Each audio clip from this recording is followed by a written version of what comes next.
Okay guys, in this video, I'm going to be showing you how to create a title block that has section views. Go ahead and create your title block, and we're going to change the size of our sheet from an A size sheet to a C size sheet. A C size sheet is 17 inches by 22, which is a good size for what we need for this drawing. Reposition anything that moved out of your title block, and then let's go ahead and get started. We're going to be bringing in this front view of our part. Now the problem with this is that all of the arms are at different angles. So if we were going to put regular isometrics, the only thing that we would see properly is the top view. Everything else, the arms are located at a weird angle to the orthographic that we use. So to fix that, we need to create section views. So go up to the top and click on Section. I'm going to click on this red box that highlights, and Inventor wants us to identify which view we're going to be sectioning. I'm going to hover above my part and see this dotted line that pops up next to, well, let me zoom in, and see this dotted line that pops up when I hover near the center point.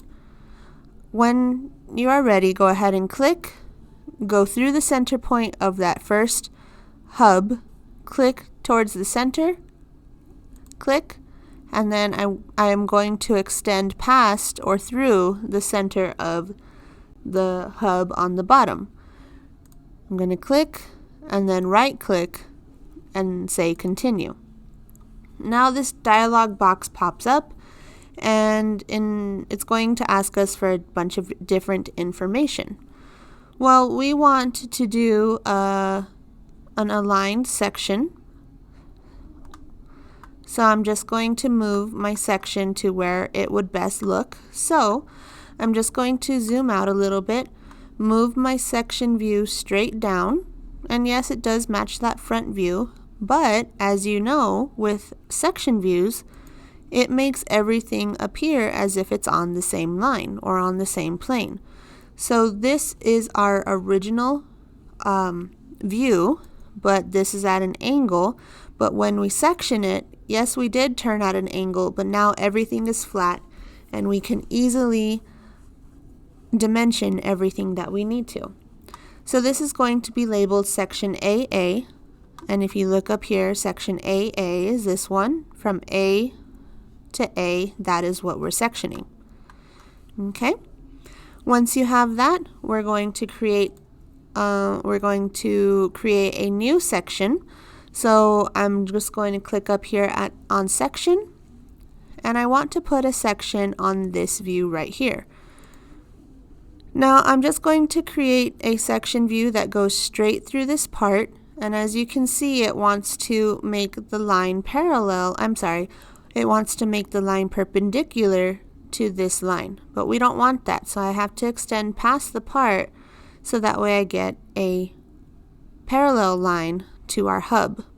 Once you have that, right click, continue, and I'm going to change the information because I want just this little section right here that we can then identify the information for the arms.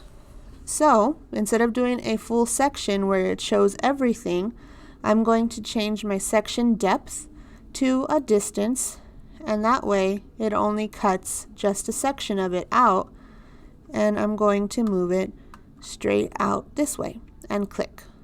Okay. Now this isn't quite where I want this part to hang out, so I'm gonna click on this, go up to my ribbon and click break alignment, and then I can move it out away from all of my other views, so that way I have a clean area to dimension everything that I need to dimension. Now this section line right here is just a little teensy bit too big or too long, so I'm just going to condense it, and that gives us what we need. Okay. The last thing that we need to add is our projected view, or our projected isometric, and I'm just going to put that right there in the corner, and I want to make it colored, and there we go. So now we can go ahead and start dimensioning this. So now we need to start dimensioning this. So we're going to go up to the Annotate tab, and the first thing that I want to do is add center lines. So go ahead and click on the center line button, and the first center line I'm going to create is going to go from this outer hub to the center hub.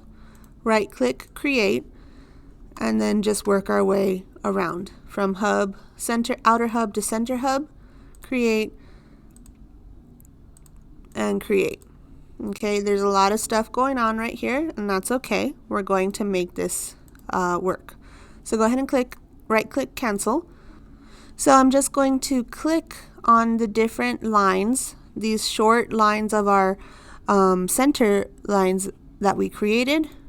Right click and click visibility. If you click the long lines and leave, I don't want you guys to click the long lines because those are the lines that we need. We just need to make sure that we're hitting the short lines. So I'm just going to click this one right here, turn off the visibility, and this last one right here, and turn off the visibility there. And then I can shrink these in and shrink this one in and this one in as well. Okay, but we still need that center, that central center line, and that is our center mark right there. Okay, so now that you have that, or the reason why we have those center lines is we can then identify the angle of these arms.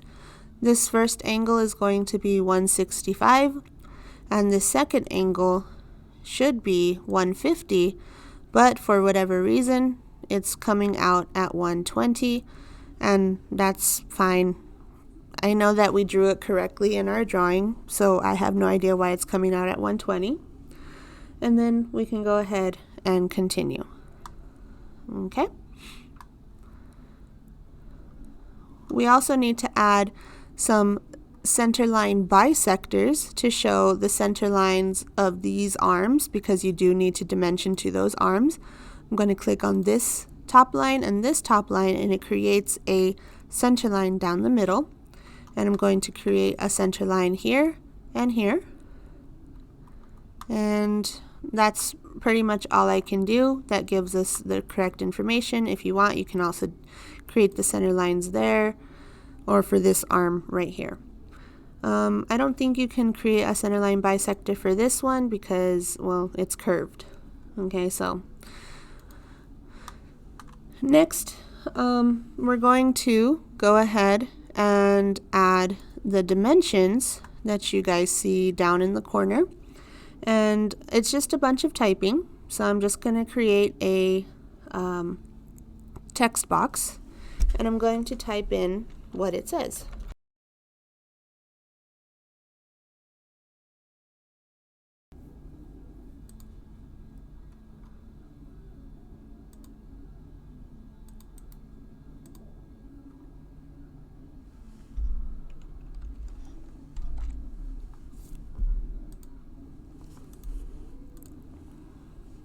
Okay, so once you have this dimensioned, you can readjust your section view label, and this is a good view. You can also make it larger if you think the 1-to-1 scale is a little too small. And now it's your responsibility to go ahead and dimension the rest of this sheet. You need to add all of the dimensions, including heights, widths, and distances for the arms. Make sure that you are adding notes like center lines and the correct diameters for all of the parts. If you guys have any questions, please let me know, and I'll see you guys in the next video.